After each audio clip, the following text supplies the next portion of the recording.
Na n'uyu munsi ugushyamina hagati ya Leta Zunze Ubumwe za Amerika na Iran kuracyakomeje nyuma y'ibitero, ibiganiro bitatanze umusaruro, ifungwa ry'umuhora wa Hormuz ku ruhande rwa Iran mu gukubita akanyafu abanyamerika n'abambari bayo. Gusa kugera kuri ubu ibintu byamaze guhinduka, kuko noneho Amerika yahindukiye abanya-Iran, aho kugeza ubu bahisemo gufunga bahereye mu bice bitagenzurwa na Iran kugira ngo babuze abafatanya ibikorwa ba Iran gutambuka, ndetse no kumvisha Iran cyane cyane ku bijyanye n'amafaranga yinjizaga biturutse ku masezerano yagiye agirana n'ibihugu bwite bitewe ahanini n'intambara yagabweho na Israel ku bufatanye na Leta Zunze Ubumwe za Amerika. Aya makimbirane kuva yatangira mu mezi asaga birashize amaze guhungabanya isi mu bice byose by'ubuzima bw'abatuye isi, byihariye mu bukungu aho buri gihugu gifite inkoni kigomba gukubitwa byanze bikunze, kandi buri wese akabyumva mu isura y'icyo Iran iricyo. Byihariye muri iki cyegeranyo tugiye kugaragaza uko Leta Zunze Ubumwe za Amerika zashoboye gushyiraho ikomanyiriza cyangwa se blockade hejuru y'ibyo Iran yaba yarashyizeho mu nzira y'amazi ya Hormuz. Amato y'isanyura atwaye peteroli nyinshi cyane, ni ukuvuga hejuru ya 20% y'isi ikenera, tudashyizemo ibiyikorwamo bihakorerwa, ubucuruzi bw'ibikorerwa mu nganda biva muri Aziya, Uburayi n'ibituruka muri Afurika nk'iby'ingenzi bikenerwa mu nganda byose bihacishwa. Gusa si igikorwa cyoroshye na gato, ahubwo ni intambara y'urusobe complex isaba ubuhanga buhanitse n'ibikoresho byinshi bigezweho, kwitondera diplomasi haba mu karere, muri Aziya ndetse no mu isi yose muri rusange, by'umwihariko igihugu cy'Ubushinwa n'Uburusiya. Mu ntangiriro z'uyu mwaka igihugu gifite peteroli nyinshi mu isi cyari gifite umubano wihariye n'Ubushinwa, tutibagiwe n'Uburusiya. Trump niwe yahereye yirukana bake b'ibihe byose b'Abanyamerika, Ubushinwa ndetse n'Uburusiya. Aho bibera akaga nuko Leta Zunze Ubumwe za Amerika yavuze ko abadafitanye ibibazo nayo bafite uburenganzira bwo gutambuka. Nyamara ku ruhande rwa Iran naho nuko abafite aho bahuriye na Leta Zunze Ubumwe za Amerika cyangwa Israel nawe atazemererwa gutambuka. None ninde ufunguriwe kunyura mu muhora wa Hormuz? Ahubwo se Amerika yiteguye kubikora gute? Iran yo izasubiza gute? N'icyo Ubushinwa n'Uburusiya bagiye gukora? Abatuye isi twitegure gute? Reka twubike amacupa, twegure inyandiko, tubiganire. Gusa mbere yuko nkomeza, reba wazanditse subscribe ukandeho kugira ngo utazongera gucikwa n'ibyegeranyo bicukumbuye ntugeza mu munsi ku munsi. Nitwa Oscar. Dushime ushatse unyiteho D7.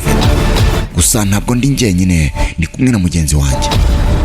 Niko, amazina yawe ni ayahe? Amazina yanjye nk'ibisanzwe ndi Maniragaba Alphonse. Tuguhaye ikaze. Mu rwego rwo kwirinda gushyira mu kaga amato manini nka aircraft carriers, amato manini atwara indege, Amerika iri gukoresha cyane amato ya gisirikare yitwa guided missile destroyers, amato afite misile ziyobowe neza zishobora kurasa neza kure cyane. Aya mato yashyizwe mu buryo bwo kurinda ahantu hatandukanye, hamwe hafi y'inyanja ya Iran, andi hagati mu nzira y'amazi, ayandi asigaye agategurwa nk'ayunganira ayandi mu gihe cyihutirwa. Ibi bikorwa nk'igicucucucu cy'amaso gikurikirana buri kintu cyose kiri mu kirere cyangwa se mu mazi. Ariko ikibazo gikomeye ni uko Iran itarwana gusa ikoresheje misile, ishobora no gukoresha ibyitwa sea mines. Ibi ni ibisasu bishyirwa mu mazi bikituritsa iyo ubwato bubikozeho cyangwa se bubyegereye. Ibi bisasu bishobora gutwarwa n'amazi bikajyana no mu bindi bihugu byose byo mu karere, bigatuma ikibazo kirushaho gukomera. Kugira ngo ibisasu bikorwe mu mazi, nuko Leta Zunze Ubumwe za Amerika yateganya gukoresha amato yihariye nka Littoral Combat Ship LCS, urugero ni Independence Classic Littoral Combat Ship. Aya mato ntabwo yinjira mu gace karimo ibisasu, ahubwo aba ari nk'uruganda rutanga amato y'amarobo Robot Mothership, akohereza ibikoresho bikoresha drone mu mazi gukora akazi gateje akaga. Hari robo yitwa Commonly Named Surface Vehicles, ubwato butagira abashoferi bugendera hejuru y'amazi, bukurura sonars, igikoresho cyohereza amajwi mu mazi kugira ngo kibone ibintu byishe munsi y'amazi. Iyo sonars ibasha kubona ibisasu biherereye. Iyo ibisasu biri munsi cyane, hifashishwa irobo yitwa Knife Fish and Maned Underwater Vehicle, ikora nk'ibirindiro byinjira mu mazi byimbitse aho abantu badashobora kujya. Europe ishobora kumenya neza ibisasu ndetse igatuma biturika mu buryo butagize uwo bihitana ikoresheje uburyo bwo kwigana urusaku n'imbaraga z'ubwato bunini, magnetic and acoustic signals, hagamijwe gusembura izo mine kugira ngo zituritswe. Gusa ikibazo ni kimwe, guturitsa izi misile si igikorwa cyafata umunsi umwe, si icyumweru cyangwa ibyumweru, kabone ni Amerika yaba itari kuraswaho na Iran. Nubwo ibyo bikorwa, Iran ishobora kohereza amato mato yihuta cyane azwi nka mosquito boats afite imbunda n'ibisasu. Aya mato aba ari menshi kandi agenda vuba, bigatuma kuyahiga bigorana, bikaba ikintu byitezwe ko mu rugamba mu gihe rwakambikana byagorana. Mu kuyashya, Amerika ikoresha indege z'intambara nka Fairchild Republic A-10 Thunderbolt 2 zizwiho kurasa cyane ku ntego zo hasi. Izi ndege zibanza gukoresha misile za AGM-65 Maverick, misile mu gihe ziyobowe zishobora gukurikirana intego uko igenda nayikurikira, zikahita zirasa ubwato bufite intege nke nko kuri moteri, nyuma yaho zigakoresha imbunda nini ya milimetero 30 VAG-8 Avenger ishobora gusenya ubwato mu kanya gato cyane. Hari kandi kajugujugu y'intambara Boeing AH-64 Apache Guardian zigendera hasi cyane hejuru y'amazi, zigakurikirana ayo mato mato ziyarasaho misile za Hellfire, misile ziherekezwa kandi zikayoborwa neza cyane ku ntego, cyangwa imbunda n'amasasu menshi cyarimwe guzikibagiranye cyane ahantu kimwe. Irani yabiziritse. Ku ruhande rwa Iran ifite uburyo bwo kugenzura aka gace ikoresheje ibirwa nka Larak, Keshim na Abu Musa. Urugero, Larak Island iba ari nk'aho bahagarara bagenzura inzira y'amato. Aha bashobora kohereza amato mato yihuta akagera ku bwato bunini mu minota mike cyane, bigatuma bari mu bwato batabona umwanya wo kwirwanaho. Muri rusange, gufunga neza iyo nzira y'amazi bisaba ibyiciro byinshi: kugenzura hejuru y'amazi, munsi yayo no mu kirere icyarimwe. Si intambara yoroshye cyangwa yarangira vuba, ahubwo ni igikorwa kiremereye cyane, cyuzuyemo ibyago byinshi kandi gishobora gufata igihe kinini cyane kuruta uko abantu babyibwira. Gusa nanone turakibaza, ese kuko Amerika ibi yabitekerejeho neza? Umuhanga ati utangiza intambara arasa isasu riyitangiza, gusa kenshi si urasira irangiza. Mu gukomeza, reka dusobanura uburyo Iran ishobora kugenzura no gutera ubwato bunini aircraft carrier mu nzira y'amazi Strait of Hormuz. Bikorwa mu buryo buteguye neza kandi bugoye, bukoresha ikoranabuhanga n'ingufu za gisirikare icyarimwe. Iyo ubwato bunini buhagaritswe, Iran ishobora kohereza drone, indege zitagira abapilote zikabukurikirana buri gihe. Izi ndege ziba zireba niba ubwato bugerageza kongera kugenda. Hagati aho, amato mato yihuta cyane speedboat azenguruka ubwato bw'umwanzi akabushyira mu kato. Iyo kapitani w'ubwato bw'umwanzi agerageje kongeza umuvuduko wa moteri, abo ku ruhande rwa Iran bahita batangira kurasa. Ibi ni mu buryo bwo gutera ubwoba no kugenzura uko ubwato bugenda. Ikindi gice gikomeye ni Keshim Island, ikirwa gifatwa nk'ikigo gikomeye cya gisirikare cya Iran. Niba Alaska isa n'icyuma gityaye kiri ku muhogo wa Leta Zunze Ubumwe za Amerika, Keshim gisa n'inyundo iremereye yamanitswe mu kirere hejuru y'uruhanga rwa Leta Zunze Ubumwe za Amerika n'abambari bayo. Uti gute se nanone? Ibi byose nuko ari cyo kirwa kinini muri Persia Gulf kandi kirimo ibikoresho byinshi bya gisirikare by'igihugu cya Iran. Imisozi yaho ihisha bunkers cyangwa se ibyobo byimbitse bikomeye byubatswe munsi y'ubutaka birinda ibisasu. Harimo naho bashyira imodoka zitwara misile zishobora kwimukanwa, mobile missile launchers. Aha niho Iran ishobora kurasira misile zikomeye zo ku mazi nka P-15 Tamit zigenewe gusenya amato manini. Hari kandi radari cyangwa se ibikoresho bibona ibintu biri kure n'ibirindiro bya drone, bigatuma iki kirwa kiba inkingi ya mwamba mu kurinda inkombe za Iran. Hakurikiraho Abu Musa, ikora nk'ahantu ho gutangira ibitero, forward outpost. Aha hifashishwa na radari zikurikira amato n'ibindi bikoresho bya gisirikare bikiri kure cyane mbere yuko bigera muri iyo nzira ifunganye. Ibi byongera intera yaho Iran ishobora gutera, bigatuma abanzi batabasha kwegera itarabimenya. Mu buryo bwo gutera ubwato bunini, Iran ibanza gukoresha ibyitwa swarm attack, igitero cy'amato menshi cyane. Aba ari amato mato yihuta cyane agera kuri knots 70, ni ukuvuga umuvuduko uri hejuru cyane mu mazi. Hazenguruka ubwato bumwe mu mpande zose kuri dogere 360.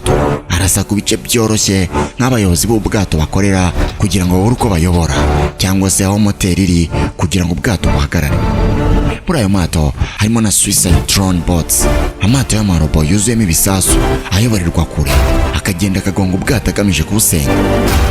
Kuri uwo muvuduko andi mato ashobora gushyira nova mines, ibisasu byo mu mazi bifite umugozi cyangwa bigenda byigenga mu nzira y'ubwato. Ibi bituma ubwato buhitamo guhagarara cyangwa gukomeza bukajya mu kaga ko kuba bwaturika igihe icyo ari cyo cyose, bikaba byangiza cyane igice cyo hasi cyabwo kill. Hakaba n'ubundi buryo bukomeye, gukoresha anti-ship missile, misile zigenewe gusenya amato. Izi misile ziraswa zivuye ku modoka zigendanwa zigahita zisubira mu buvumo bunkers kugira ngo zitaboneka. Urugero ni misile nka Nor cyangwa Gather zikoresha uburyo bwa sea skimming, kugendera hafi cyane y'amazi ku buryo radar zigira ikibazo cyo kuzibona. Ku ruhande rwa Leta Zunze Ubumwe za Amerika, amato yayo yakoresha systeme z'ikoranabuhanga ryitwa Aegis Combat System, ishobora kumenya ku kanya iyo misile irashwe, ihitirasa izindi misile zo kuyihagarikira mu kirere nka CM2 cyangwa CM6 zigasenya amato yaragamije gutera. Hagati aho kajugujugu nka Boeing AH-38 Apache Gaiden cyangwa Seahawk zishobora kurasa ayo mato mato ziri mu kirere zikoresheje misile nka Hellfire. Ariko uburyo bukomeye si ukwihagararaho gusa defense, ahubwo ni ugutera mbere offensive, aho Leta Zunze Ubumwe za Amerika n'abafatanyabikorwa bayo bashyira drone nyinshi ku nkombe za Irani zikurikirana ibikorwa byose mu gihe nyacyo real time. Iyo babonye imodoka zitwara misile zivuye mu misozi cyangwa amato ari gushyira ibisasu mu mazi, bahita bakoresha indege z'intambara cyangwa misile za kure nka Tomahawk zikabisenya mbere y'uko uruhande rwa Irani rurasa. Mu gusenya ibirindiro bikomeye byo munsi y'ubutaka, Amerika ikoresha ibisasu binini cyane byitwa GBU-72. Iki ni igisasu gifite uburemere bw'ibiro birenga 2000, kiyoborwa neza, gishobora kwinjira mu butaka cyane cyangwa se beto ikomeye cyane mbere yo guturika. Iyo kigeze imbere muri banka, gitera iturika rikomeye cyane rigasenya burundu biri imbere hose. Muri rusange iyi ntambara ntizaba yoroshye na gato. Ni uruhurirane rw'ubuhanga, ikoranabuhanga n'imbaraga, aho buri ruhande rukoresha amayeri menshi ashoboka kugira ngo rugenzure iyo nzira y'amazi ifite akamaro gakomeye ku isi yose. Mu gusoza iki cyegeranyo, biragaragara ko amakimbirane hagati ya Leta Zunze Ubumwe za Amerika na Irani atakiri ikibazo cy'akarere gusa, ahubwo yahindutse ikibazo gifite uburebure ku rwego rw'isi yose. Inzira ya Strait of Hormuz isanzwe uri umutsi w'ubukungu bw'isi, yahindutse igicumbi gikomeye cy'ihangana rya gisirikare cy'ibihugu byombi, aho buri ruhande rushyira ku meza ubushobozi bwose bwa tekinike, ubuhanga n'imbaraga za gisirikare rufite. Amerika iri gukoresha uburyo bugezweho bwo kugenzura no kurinda inzira ikoresheje amato akomeye, indege z'intambara, drone n'ikoranabuhanga rihanitse ryo kumenya no guhangana n'ibitero mbere y'uko biba. Ku rundi ruhande, Irani nayo ntiyoroshye, ifite uburyo bwinshi butandukanye bwo guhangana, kuva ku bisasu byo mu mazi, naval mines, amato mato yihuta, kugeza kuri za misile zihanitse n'imikoreshereze y'ibirwa bifite akamaro ka gisirikare. Ibi byose byerekana ko nta ruhande rufite intsinzi yoroshye. Intambara nk'iyi si yo gutsindisha imbaraga gusa, ahubwo bisaba kwihangana, amayeri n'ubushobozi buhanitse cyane. Ikindi kandi ingaruka zayo ntizigarukira gusa ku bihugu byombi gusa, ahubwo zishobora no kugera ku isi yose, cyane cyane mu bukungu, aho izamuka ry'ibiciro by'ibikomoka kuri peteroli n'ihungabana ry'ubucuruzi mpuzamahanga bishobora kugira ingaruka ku mibereho y'abaturage b'isi yose. Ikibazo gikomeye gisigaye ni iki: ese hari inzira ya diplomasi ishobora guhosha umuriro mbere yo guhinduka inkongi idashobora kuzimya? Amateka agaragaza ko intambara zitangira byoroshye ariko kuzirangiza bikagorana cyane.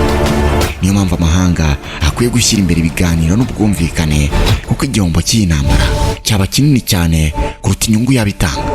Ku batuye isi, isomo rikomeye ni uko amahoro ari ingenzi kurusha intambara, kandi amakimbirane nk'aya asaba ubufatanye bw'ibihugu byinshi kugira ngo abonerwe umuti urambye. Mu gihe bikomeje gukaza umurego, amaso yose ahanze akarere ategereje kureba niba hazaboneka igisubizo kirambye cyangwa niba ibintu bikomeza kurushaho gukomera. Twe ni nuko dusoje. Wakoze cyane kubana natwe muri iki cyegeranyo gicukumbuye.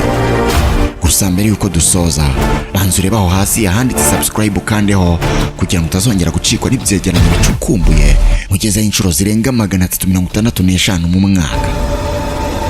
Nitwa Oscar. Dushime ushatse unyiteho D7.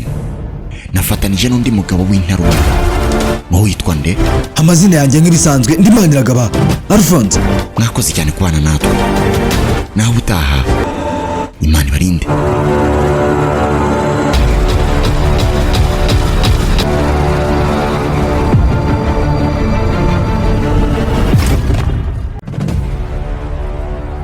sinzi niba ujya ubitekereza, ariko abantu bose muhura babanza kubona ibyo wambaye na mbere yuko babona niba uri inzobe cyangwa se niba uri igikara. Babanza kureba niba uberewe na mbere yo kumenya niba ufite ubwenge buhagije. None niba imyambaro ifite akamaro kangana uko, kubera iki uyigurira aho ubonye hose?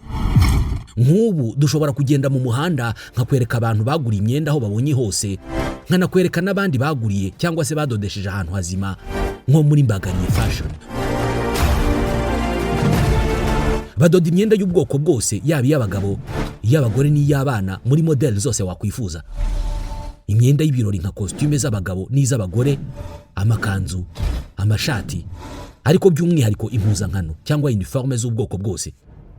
Ibigo by'abanyeshuri, abashinzwe umutekano, amarestaurant, amahoteli n'abandi bose bakenera uniforme.